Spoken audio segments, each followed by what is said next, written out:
All right, the recording's on. And I just want to welcome everyone. But before we get going, I'd like to just offer you a moment to just arrive. So if you would, and it feels comfortable, put one hand right here in the center of your chest and the second hand on your stomach. And I'd like to all take a nice, slower than usual diaphragmatic breath together as you breathe your eyes closed and come into your body. Invite your head now to drop down into your body and breathe. Taking another full belly breath, focused fully on your inhale and then your exhale, allowing yourself to arrive here with me. Continue taking those breaths. Just for now, let the to-do list fall away. Let the outside noises soften. Open your heart to receiving exactly what you came here for. These next moments here with me are yours, and I want you to receive these fully. So set the intention that you will be present and able to receive every little bit of goodness we're going to cover in the next hour together. And when you're ready, you can breathe your eyes open and come back to our call. Here's the truth. We are living in a world that's rapidly changing. And it's easy to feel like we have to be in control, to keep up, to push through, to stay ahead, to be safe, to gather all the information so that we're staying on top of it all. But what if the real power, hang on, I'm going to let someone else in. What if the real power is to slow down and actually just be? Today, I'm going to share how easy it is to get caught up in fear and keeping ourselves stuck, as well as some simple tools to help you stay present, grounded, and connected so that you can move forward in a healthy way, in a grounded way, even when life feels like it's out of control. Now, all these practices that I'm going to be sharing today, I use personally, I promise. They're not only practical, but they are surprisingly powerful, and they're not linear. We're going to get into that a little bit more. And excuse me, I do have some emojis that just show up while I talk. Um, but you'll soon see that these can actually change your life. I will show you that before we finish. So for those of you that haven't met me yet, my name is Cindy Powers Prosser. I'm a transformational coach, a speaker, and I'm a soul guide. And for over 20 years, I've helped people move out of fear and overwhelm and into clarity, confidence, inner peace, and love. My work is about helping people to come home to themselves, to listen to their inner knowing, to navigate uncertainty with trust and grace, and to create their life from the inside out. And what does that mean? Many of us have been, well, most of us have been shown and programmed to look out there for our answers and for our safety. That once we get something out there, that will make us feel a certain way. For example, once I find my beloved, then I'll feel complete and loved. Once I find the good job, then I'll feel successful. Once I have a certain number in my bank account, then I'll feel safe financially. And it can go on and on and on. But the thing is that we can't control any of that, and it might work for a while, but after a while, this falls apart, or it needs a little work, and it leaves us feeling fearful, lost, anxious, or alone. So when we can make the changes within here, then everything out there seems to change automatically. That's how we create a life that we can navigate through from a place of confidence and grace. So all the power is in here. And that's what we're going to talk about today. So before we get going, I want to just say we have a chat. So please, if you have anything you want to say, go ahead and connect to the chat. I'm going to do that right now. Introduce yourself. Say hi if you want, where you're calling from. If you wanted to turn on your camera, I would absolutely love that because it would be fun to look at someone in the eyes. But if not, I absolutely honor your choice. But you please can interact via the chat. You can put your questions in there. Hi, Rob. It's so nice to see you. Thank you for coming. Um, it's so nice to be able to interact with you here. This is not a masterclass. I am not going to be showing slides. I am not making an offer at the end. This is what I'm referring to as a virtual circle. And I want to really encourage all of us to connect and contribute when you feel like you have something to contribute and ask questions. And then mute yourself when you're not talking. And if you do want to talk, then please speak up. I'll try to remember to make time to ask questions and then give you an opportunity to unmute yourself and raise and just interact verbally as well. There's Lisa, no problem. It's so okay. Hi, Rachel. Hi, Lisa. I know Leslie's here, Jane's here. I just want to thank you so much for making the time today. I know it's in the middle of the day to come. Awesome. Thank you for saying hello. All right, let's get started. I'm going to give you as much as I can in this little short time. I could talk about this for days. The world is changing. I write about that a lot. If you've received my newsletters for a while, we've been talking about the change that the world is going through. There's so much transition from medicine to politics, to the food industry, banking, money, education, technology, so much more. Everything's up for review right now. Have you noticed? We're all kind of looking at it and saying, wait a second, how come this isn't working? And with earthquakes, volcanoes, fires, flooding, it's sure sign that the earth is in transition too. She's also transitioning and changing. And then there's us. We are all changing as well. Many of us are looking at our lives and our happiness differently.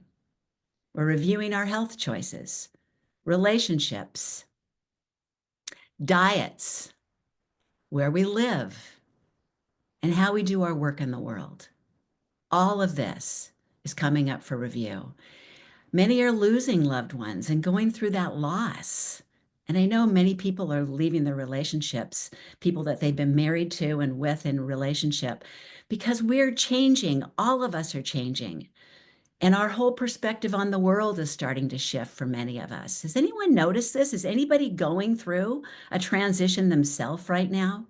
A big change? I know that many of us are. I talk to quite a few people every day, and I have quite a few clients that are actually going through this. And this is why this topic is what I chose this month. This seems to be a classic topic for me to be coaching and talking about. And when do we stay in our head to navigate this change? Because it's important. Our head is very important. And when do we drop out of our head and allow our heart to navigate this change? Our life. So we're going to talk about that. Because as citizens of this beautiful planet, we are all in transition, whether we're aware of it or not, and change can be uncomfortable. Chaos always precedes change, and chaos, with its uncertainty, can really trigger fear. So, today's topic is really how do we best navigate these changing times without going into fear. And I'm going to talk about the head first. So when is it helpful to be in our head? I think the ego gets a bad rap. And the ego is we all get the ego. It comes with this body of ours. We decided to come into this lifetime, this three-dimensional lifetime, and it came with a head, and it's a really good tool. The head is really good to navigate linear information, the 3D world of linear information. So, what is linear information? Linear information is getting from A to B using a map, driving so we don't get lost. It's also managing our money, our numbers. Numbers are linear.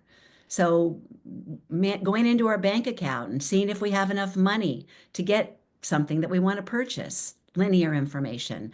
Time, do we have enough time to be able to say yes to an event? Working with the calendar is very linear and it's important. It's a tool that we need to have as we navigate this linear life of ours. There's many other linear things. I'm finding baking is quite linear. If we misuse an ingredient or we get a temperature too hot or too cold, that that loaf of bread or cake might not be exactly the way we want it. So following linear directions, language, me speaking right now and using the correct words is very linear. So you can think of some things that are really important to navigate with our head, to collect, to gather information, linear information. But what happens when we stay in our head when it's not linear? That's when we get into trouble because the ego wants to keep us safe. Its number one job is to keep us safe and keep us in line. And it likes to be in control. And if it's not in control, it starts to spin in what ifs. It worries about the future. It rehashes the past.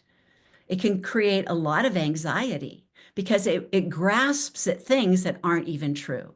It creates lies, the what ifs, the shoulds that aren't even true because it's in the future and we don't even know. We can gather the information that's linear and then we need to look at that first, look at the linear information, the fact-based information.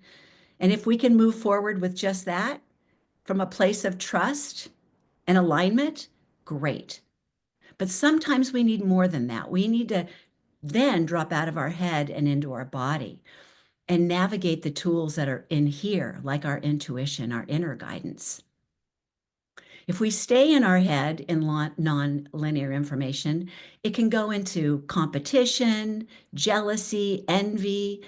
It spins in worst case scenarios, and it goes into shoulds and worries and creates that anxiety that we talked about. It's all fear-based, right? Because the ego, the head, wants to keep us safe. It likes control. It likes perfectionism. And really, as we all know, that's not possible in the world out here. And Rob says, the head can lack trust, I find. Exactly. It doesn't know how to trust the unknown. Exactly. But it wants to, but it can't. Exactly right. And that's where we get triggered because we don't trust. So how do we learn how to trust? I know, Rob, you teach this too. How do we learn how to trust? We need to drop out of our head. Well, first of all, gather the information. It's a good point to start with. And then come into our body. It's the non-fact-based things that we navigate from within here.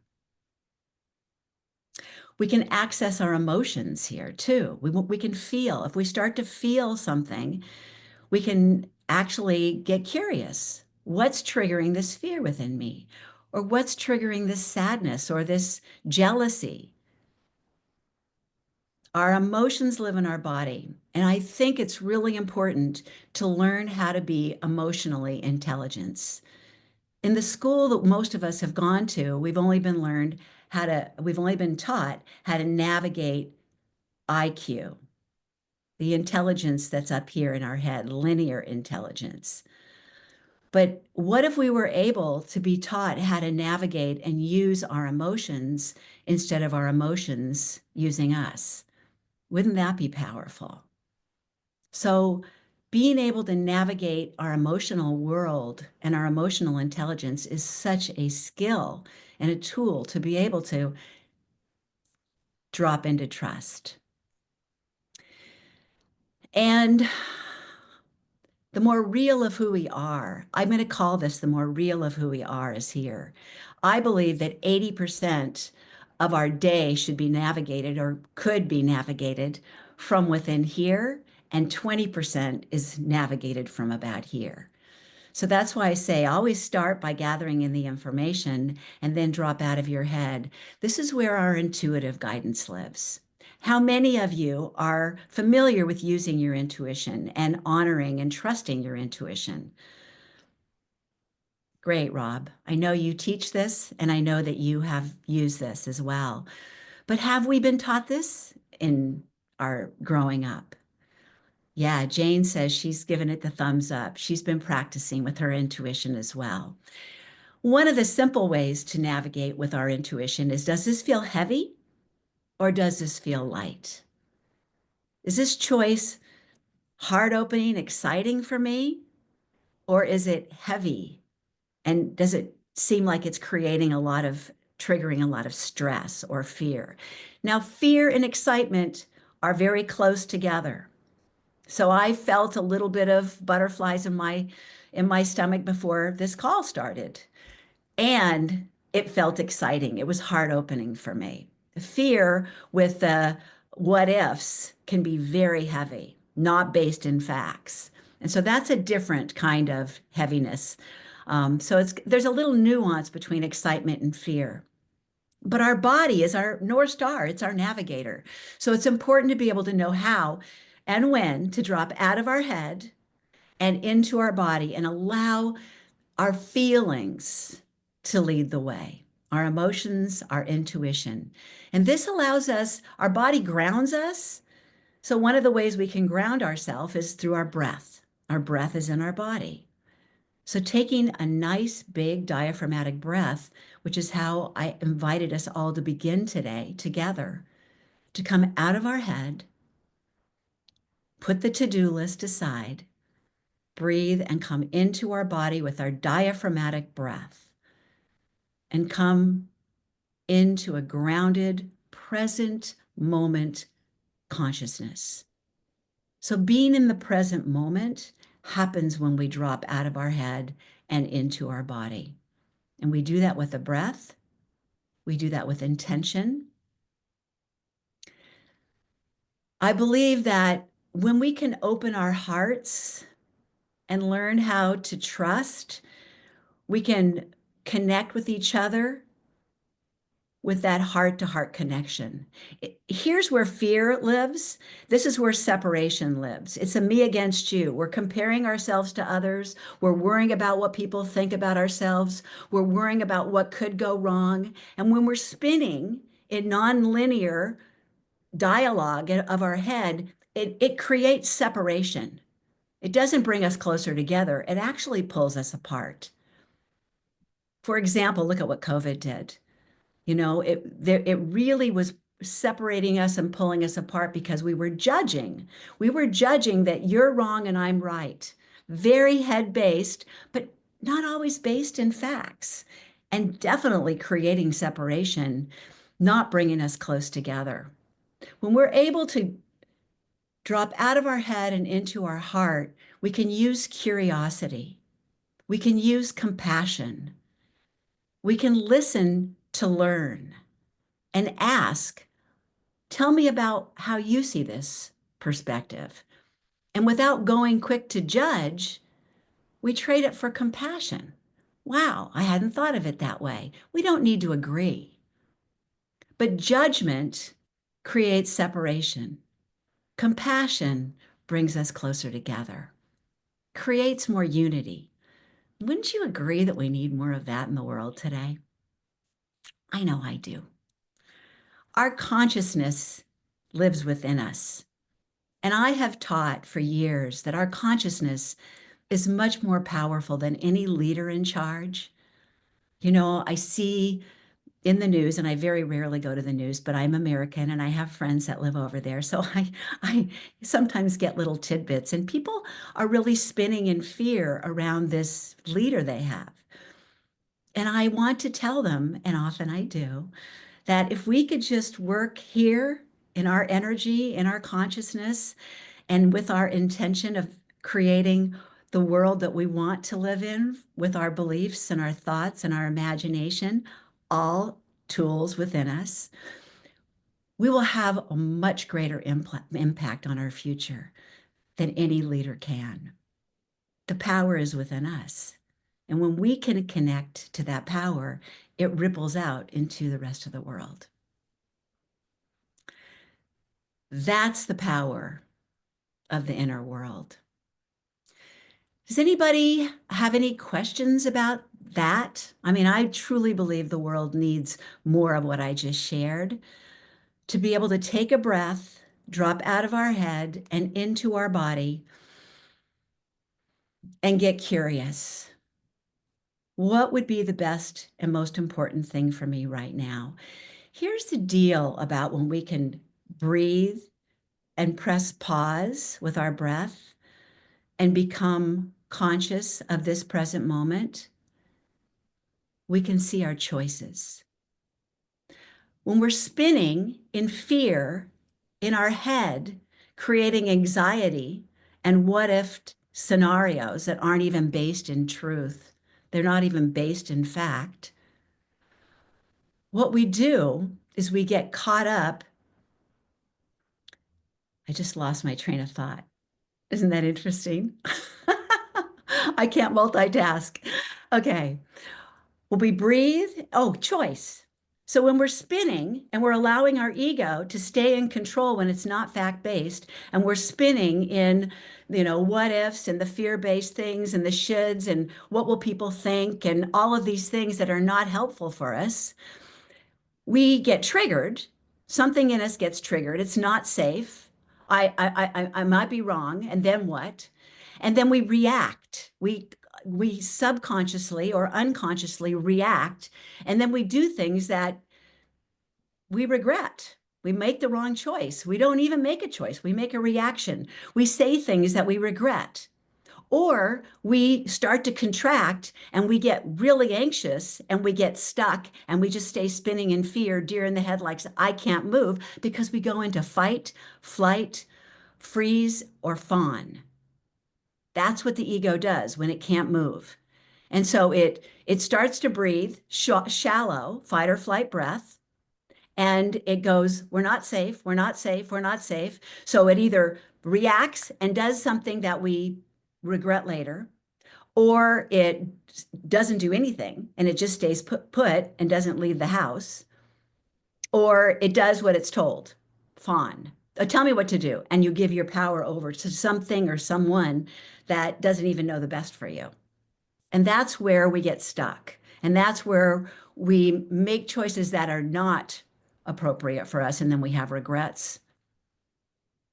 So how do we navigate? How do we know how and when to drop out of our head and into our body and navigate this place of trust?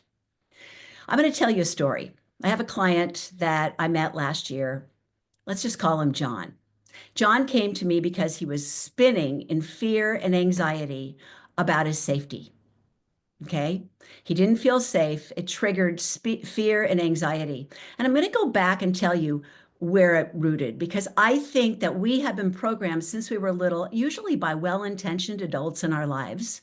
We have been given some kind of a story or some kind of a technique. For example, rich people are greedy or evil. Money is bad. And so we wonder why we can't hold on to money or earn a lot of money, because subconsciously we have been taught that having money is a bad thing. That's just an example. But I'm going to use this one because this one's about safety. And this one seems really important today. So when John was born, his mother was 17 years old, and he was the second of two children. When John's mother was 19, he left John's father. So they were very alone, the three of them. Before John turned 14, his mother had married 3 other men. So John had 4 fathers between when he was in utero or born and when he was 14. John learned very early on that he was not safe and that he needed to control his environment, his safety. He probably learned that in utero because chances are really good his mom didn't even want to be pregnant. So he got this message that he had to take care of himself and he needed to be in control of his safety at a very young age. And it actually worked really well for him for a lot of years. He had a good life. He had a good marriage. He had children that he loved. But then, and he actually stayed really safe through his whole life because he was vigilant. He was vigilant about being safe. He told me his family gave him the nickname of the director of safety in his family because he was so vigilant about the safety of his family. Well, last year, John got injured.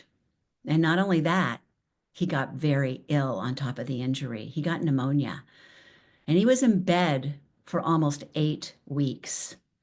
He was on 3 rounds of antibiotics. And in those 8 weeks, he couldn't breathe because of the fluid in his lungs, which means he couldn't lay down and he couldn't sleep. So he was lacking sleep. He was so afraid that he was going to, well, his ego was creating worst case scenarios, the what ifs, and he wasn't in control. He did not feel safe and he was not in control of his safety. So he spun into anxiety and fear. And I mean, I don't have time to get into details except for the fact that when he finally got healthy 2 months later, he still was triggered in fear and anxiety. He was riddled with it and he didn't know what to do. So he contacted me and we worked together. And one of the things that I taught him was how to breathe correctly. So what he had learned and been doing since he was born was to breathe shallow. His fight or flight breath was his only breath. And I noticed that immediately when I met John. He had learned how to take that fight or flight breath. Now, fight or flight breath, the shallow breath, is really good when you are actually in danger. If a T-Rex is chasing after you or your house is in fire, you want to be able to get into fight or flight because you can action quickly and take care of something very fast. But it can't last. And the message that a fight or flight shallow breath is giving you is that you are in fear, you are in danger, and you need to move fast. So if you are navigating most of your life through a shallow breath, which many of us are, it's giving us the message that we are in danger. And that's going to trigger anxiety. So I want you to take a moment now and just notice how you've been breathing. Have you been doing slow, deep, diaphragmatic belly breaths? And of course, society teaches us to suck it in. So it's not easy to do a diaphragmatic belly breath. Many of us breathe fight or flight just because we want to keep our belly flat. Not a good reason, guys. That diaphragmatic breath is a lifeline. So take a moment now with me and really take time to do a diaphragmatic breath. What I suggest is that you do a count of 6 or 8 if you can with an inhale. So just do this with me just for a second. Inhale, 2, 3, 4, 5, 6. Exhale, 2, 3, 4, 5, 6. Inhale, 2, 3, 4, 5, 6.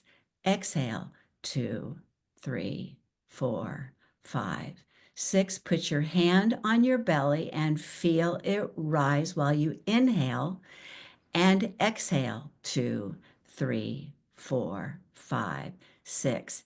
Inhale, filling the bottom of your belly first, sides of your belly, and finally your chest. Exhale, releasing from the belly, then the center, and finally your chest. Inhaling, filling your belly first with the inhale, working up to the chest. And exhale, releasing your belly, center of your body, and finally your chest. That is a diaphragmatic breath. And that breath will give the message to your body that you are safe, that you can relax and take another breath. So, how was that for you guys? Would anybody like to share that experience?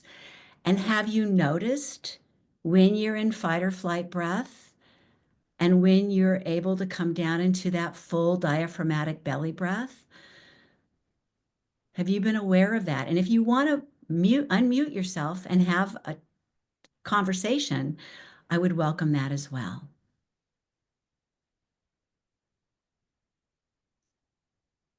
Rob says, I've done this regularly in the last few weeks. Good for you. Has it helped? Have you noticed a difference in your nervous system? Not really?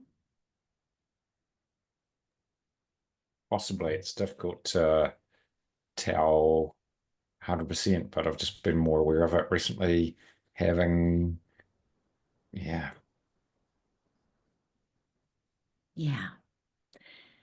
I'm so glad that you're sharing this. So what I know about the diaphragmatic breath is it's a wonderful way to navigate life.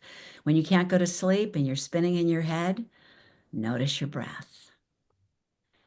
Rachel says, I do this when I wake at night. There you are. We're on the same path, Rachel. It helps so much with sleeping because when you've got the dialogue spinning in your head of all the things you have to do or that you didn't do or whatever, chances are you're breathing shallow.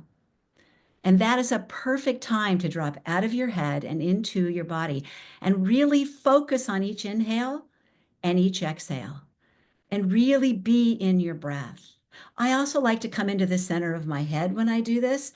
And I'm not going to teach that today. It's another tool to come into the pineal gland, which is the center of consciousness, and then do the breathing. And I'm asleep within 30 seconds. So, yes, that diaphragmatic breath gives that message to your body that you can rest and that you can let go. And it also makes room and time for choice. So when we're spinning in fear, fight or flight, that's when we get triggered and we react. We get triggered and we react. But when you can notice your trigger, let that be the sign in your body that you're constricting, you're contracting, something's triggering me.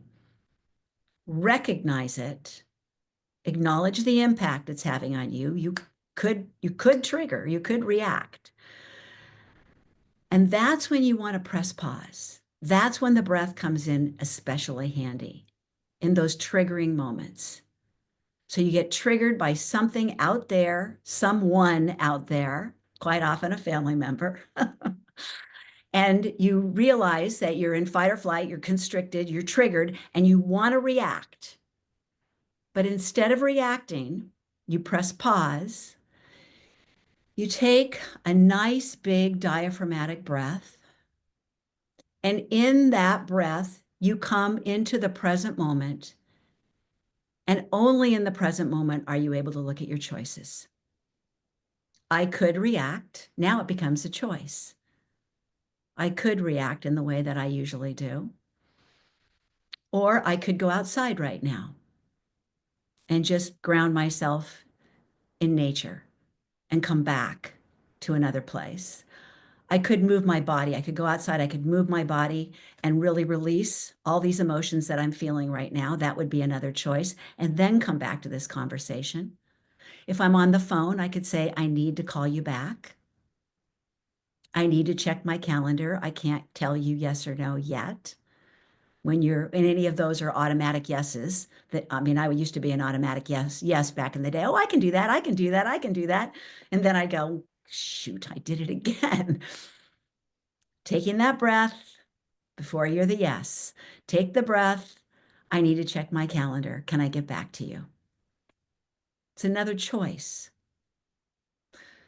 So being able to pause when you get triggered or when you're in any kind of a stressful situation that is not fight or flight. I'm not asking you to do this if your house is on fire, but if your house isn't on fire and you're feeling constricted and you're spinning in fear and anxiety, the breath is your lifeline to come down into your body. Go outside, take your shoes off, ground in Mother Earth, perfect earthing exercise, a wonderful way to ground in your body, present moment. I mean, I have a lot of them. I don't have time to go into each one of them, but this breath will really get you conscious so that you can make conscious choices for intentional, authentic living, not fear-based living, conscious living. That's what it is. It brings you into consciousness, conscious choice, the breath. All right, let me let me go on with a story because John's not done. So John started using his breath, and it really helped him, and a bunch of other tools. We worked for a little while.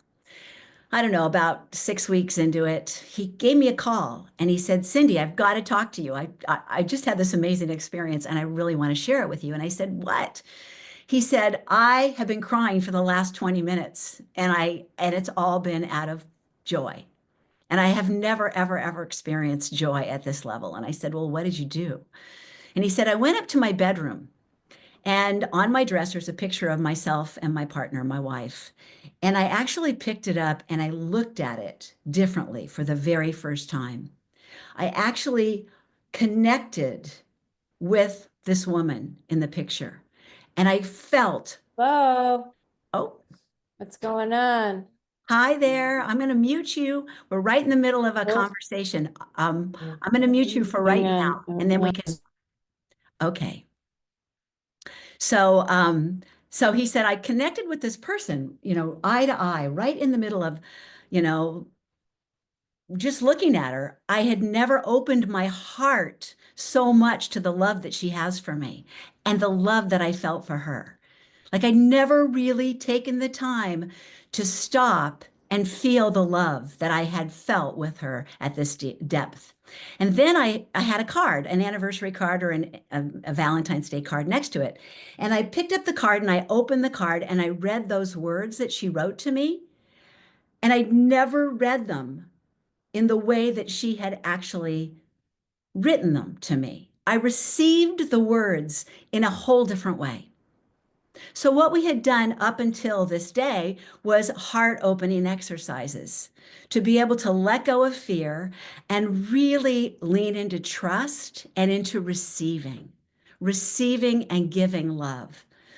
And he had actually experienced it at a whole different level in this experience of seeing this picture of he and his partner and opening this card and actually looking and reading and receiving the words in a whole different perspective, a whole different dynamic. He actually was able to crack open his heart for the very first time ever and receive love at this level. And he burst into tears. He burst into tears. Then he walked out of the room and down the hall. And on the hall are pictures of his family, he, his wife, and his children and his grandchildren. And he said, he spent several minutes looking in the eyes of all of his children and doing the same thing with them and opening his heart and receiving the love from them. And he said never in his life had he been taught or even allowed himself to be able to be vulnerable enough to crack open his heart at that level and really feel love at that level. And he cried with gratitude. And so he was calling me to tell me about the depth of love he was able to feel, but also the gratitude that he was able to feel. Gratitude that really opened his heart and created a vibrational frequency in his body that he had never really experienced at that level before. So that's another tool that I want to offer to you guys, because this is an easy one. They're all free, they're all right in here. How often do you allow yourself to feel the depth of gratitude for your life? Gratitude is what I refer to as a generating emotion. What you feel grateful for, when you feel grateful, when you actually open your heart, and it's a feeling. I'm not asking you to just check off a checklist of things you're grateful for. It is not in your head.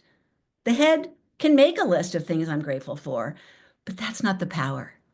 The power is when you drop out of your head and into your body and you literally open your heart like John did and feel gratitude for a relationship that you have for someone, for the relationship that you're creating for yourself, for the time that you took to be here on this call, to feel the gratitude for yourself, for making this time for you.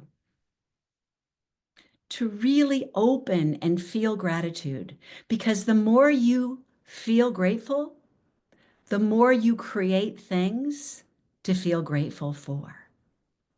Remember, I talked about the inside out? This is an inside job. And when you can open your heart and feel gratitude, the depths of gratitude every day, the reflection of that is that you see more things to feel grateful for in your life, and you receive them with gratitude and grace. And it creates more trust, because you trust in a world that you now are navigating from a place of love, from a place of gratitude. When you can tap into gratitude, you see the world through the lens of Technicolor. Your senses are different. Colors pop, sounds pop. You're able to look at a flower differently, or a sunrise or a sunset. You pause and you really see it, like John saw his wife. And you're able to open your heart and feel the impact that's having on you with gratitude. But you need to slow down enough and set the intention to be able to do that, to know that that's easy and the power is within you. Rob, Heart Math Institute research has shown our biology is better in heart coherence is higher when we are grateful. And yes, I love the science that Heart Math is now bringing to what intuitively we've known, but absolutely. Science is now catching up with spirituality, and I couldn't be more pleased. I am so heart-based that I haven't really looked at science, and yet many of my clients love to know the science, and it's nice to have the science in our head, the facts. It's now become fact-based, guys. It's not just me. It's fact-based, thanks to Heart Math Institute and so many more that are like Veda Austin, her work with water. She speaks to water and water speaks to her. Water has consciousness, and water is in everything. So everything has consciousness. I mean, I'm loving Instagram right now because I'm connecting with people who speak to animals, speak to trees, speak to rocks, literally. Everything has consciousness. And the telepathy tapes, that was a whole another opening of telepathy. We can listen to messages in language without having to use our words. If you haven't listened to the telepathy tapes, I highly recommend that podcast. but it's really opening us to, connecting heart to heart, consciousness to consciousness, soul to soul, love to love, gratitude to gratitude for each other. And when we connect heart to heart rather than ego to ego, fear to fear, but heart to heart, and know that there's plenty in the world to go around for all of us, there's plenty of abundance. There's plenty of love. There's plenty of beauty. And to just receive all of that, to slow things down enough with a conscious breath and a conscious intention to see it and to receive it, your whole world will change. Anxiety can't live here, not until you come back here and start spinning in the what ifs. And one of the best tools for doing that is to turn off the TV and don't read or listen to the news. It's based in fear. It wants you to get afraid, and it wants you to look to outside authorities for your answers. It's manipulating, and it's programming. And so be really vigilant on where you get your information. There are communities that are like-minded, and you can share similar information, fact-based information that might not be in the news. So I just, want to just point to the elephant in the middle of the room right there. Okay, so I'm looking at time. I'm gonna kind of start to wrap this up. And I'm gonna ask you to take a moment and think about a couple of things, okay? So first of all, I'm gonna have you be in your head a little bit, but also in your body. And I'm gonna ask you, well, before I do that, I'm looking at a quote up in front of me right now. I'm gonna read that quote. I think this is from Elizabeth Peru. I don't know if you know Elizabeth Peru. She's in Australia. She is a soul guide as well. And I love this quote that she said, "To truly feel at ease and fulfilled, it's essential to tap into your heart to experience its wisdom and presence. This isn't a luxury. It's the very essence of life itself. Just as physical exercise, good nutrition, meaningful work, and deep connections enrich you. It is that basic. And we have not been taught it, and many of us have not been role modeled it by the well-intentioned adults in our life. And it's certainly not role modeled by many leaders that we're following today. Those are changing. I see a world where all of that is changing. Okay, so I'd like to ask you just to take a moment. If you have notes, this might be a good prompt for you to think about and be with today. Where do I go when I need to slow things down, drop into my body, and become present? And if you have anything else that you want to share besides the breath, besides going outside and being in nature and grounding yourself, moving your body, that's a great way to do it. Feeling gratitude for someone or something that you love. Does anybody have another practice that they use? Meditation. Beautiful, Rob. Meditation. And you can use guided meditations. They're easy to find these days. Or just follow your breath. Yoga helps me, says Leslie. Beautiful.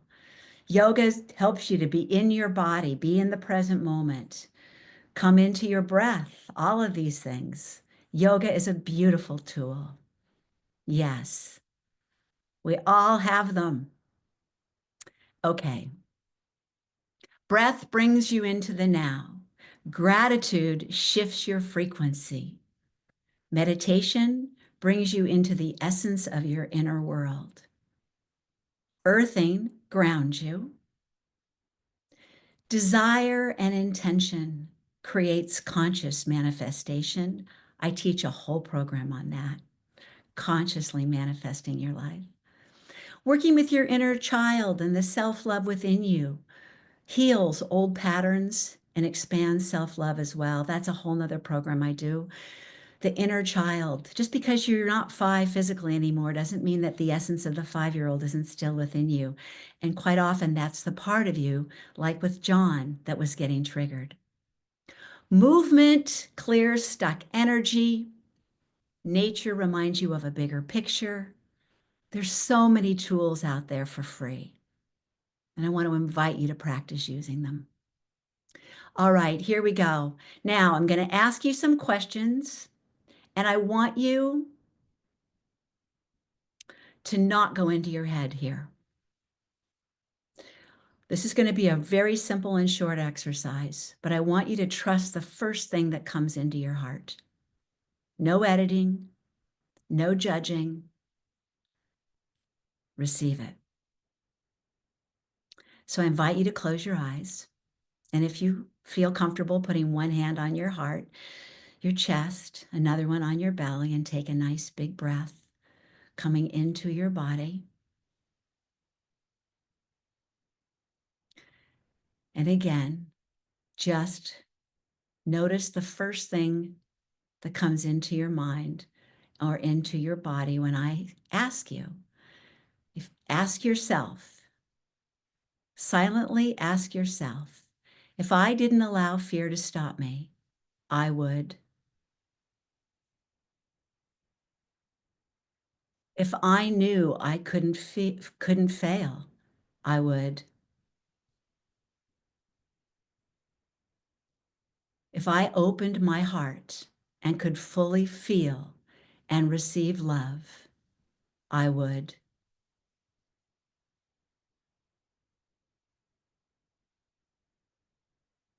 If I had the courage to follow my true passion in life, I would.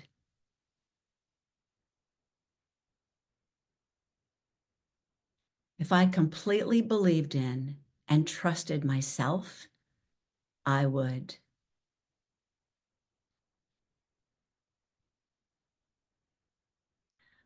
When you're ready, you can breathe your eyes open and come back and write anything down that came up for you in that.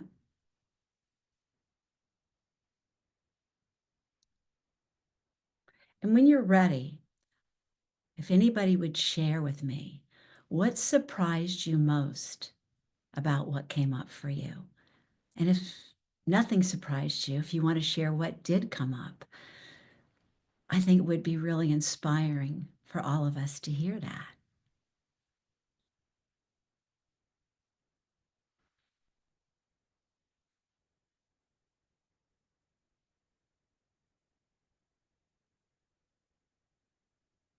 If you want to unmute, that would be wonderful. Two words that were powerful and unstoppable. Yes. So empowering, powerful, because that is disempowering. That's powerless. But when you come in to that fearlessness place, nothing can stop you. Robbie, bravo. And the fear that does come in is that excitement fear we talked about. And you know you can do it. You want to do it anyway. It's a different kind of energy, right? You know what I'm talking about because you've been on stages. It's exciting, unstoppable, and powerful. Thank you. Does anybody else have something they want to share that surprised them or even didn't surprise them? If I didn't allow fear to stop me, I would. How might it change your life? How might fear be keeping you stuck? Something to think about, my friends. Something to think about, because this is just a glimpse of the life that's waiting for you. When you're ready, like I say, it takes courage to navigate this linear life of ours. The chaos that gets thrown at us, the uncertainty, of our future. But when we know how to navigate it from both the healthy head and the healthy heart, miracles can happen. Jane said if she didn't let fear stop her, she could let go and smile. And think of the people you could change and affect with that smile, Jane. That's contagious. I get so many comments when I walk into a room. Why do I always feel good when I'm around you? Because I smile. Smiling is such a contagious thing. Energy, it's energy. When you really feel safe, you can trust, and you're happy, it ripples out into the world. You become a lighthouse for others. You don't have to wait for the world to be calm to feel peace inside. When you stay grounded, inspired, you become a light for others to do the same. You are a ripple out into the world. This is consciousness that I talked about. It's more powerful than any leader, any medicine. This is true power from within, and it will change your life. So I just want to, wrapping up, I just want to just let you know, if there's a topic, I would love to do this. My intention is to do this regularly. I want to be able to offer everything everything that I can do to help change the world. I mean, one person at a time, through my consciousness, through my wisdom, through my training. I truly believe without a doubt that I am here for this time in history. I said, send me so that I can help the transition. I feel so unaligned, more than I ever have in my whole life. And that's been a pretty big life. I'm not a young girl, but this is a time in my life where I'm saying we got to get to work. And this is my play. So I want feedback from you guys. What do you want to learn from me? What do you want to know more of? What should be the topic in June? I want to give you whatever you're ready to absorb. And I'm never going to charge for this. I want to be able to do something for free. And if you don't receive my newsletter, it's only twice a month, at the most 3 times a month, and it's the same. So sign up for that. I'm really, really conscious of heart-based marketing, and I will be so transparent and authentic and real when I'm marketing. So if I can support you, please send me an email, reach out.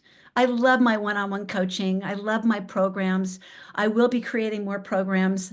I've got a retreat coming in the works. I found a retreat center. Those of you that have done retreats with me in the past, I love the deep dive of going within together, creating community for a day or 2 or 3. So I will be offering hopefully, but before the end of the year, a retreat. Feedback is always welcome. Has this been helpful for you? What did help you? What didn't help you? And what would you like more of? I appreciate your feedback because I really am here for you. You're the one I'm doing this for. Without you, I wouldn't have anyone to play with. So thank you. Thank you so much for showing up today. Is there anything anybody wants to say before we say goodbye?